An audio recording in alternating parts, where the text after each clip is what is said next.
ஜெர்மனியில் பெரும்பாலான வீட்டுப் பணியாளர்கள் சட்டவிரோதமாக பணிக்கமர்த்தப்படுவதாக ஜெர்மன் பொருளாதார நிறுவனம் நடத்திய ஆய்வில் தெரியவந்துள்ளது. சுமார் 4 மில்லியன் குடும்பங்கள் துப்புரவு பணியாளர்கள் அல்லது பராமரிப்பாளர்கள் போன்ற உதவியாளர்களை அதிகாரப்பூர்வமாக பதிவு செய்யாமல் பயன்படுத்துகின்றன. இதனால் அவர்கள் வரிகள் அல்லது சமூக பங்களிப்புகள் போன்ற எதனையும் செலுத்துவதில்லை. இதற்கு மக்கள் வெவ்வேறு காரணங்களை கூறுகின்றனர்.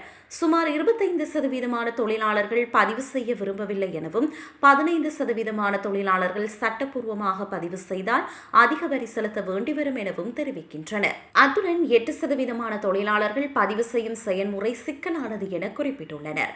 35% இது ஒரு உதவி என்றும் பதிவு செய்ய அவசியமில்லை என்றும் நம்புகின்றனர். இருப்பினும் இந்த பணிகளில் பெரும்பாலும் பதிவு செய்யப்பட வேண்டிய வழக்கமான வேலைகளாகும். வீட்டுப் பணியாளர்கள் வழக்கமாக ஒரு மணி நேரத்திற்கு 15 யூரோ முதல் 25 யூரோ வரை சம்பாதிக்கின்றனர். 2023 ஆண்டில் இவ்வாறான வேலைகளுக்கு வரியில்லாமல் சுமார் 8.63 பில்லியன் யூரோ வரியில்லாமல் வழங்கப்பட்டுள்ளது. இந்த தொகை 2025 ஆண்டுக்குள் இன்னும் அதிகமாக இருக்கும் என எதிர்பார்க்கப்படுகிறது. இந்நிலையில் அதிகாரிகளுக்கு அதிக அதிகாரம் வழங்குவதன் மூலம் டிஜிட்டல் கருவிகள் மற்றும் செயற்கை நுண்ணறிவை பயன்படுத்துவதன் மூலமும் சட்டவிரோத வேலைகளை எதிர்த்து போராட அரசாங்கம் முயற்சிக்கின்றது.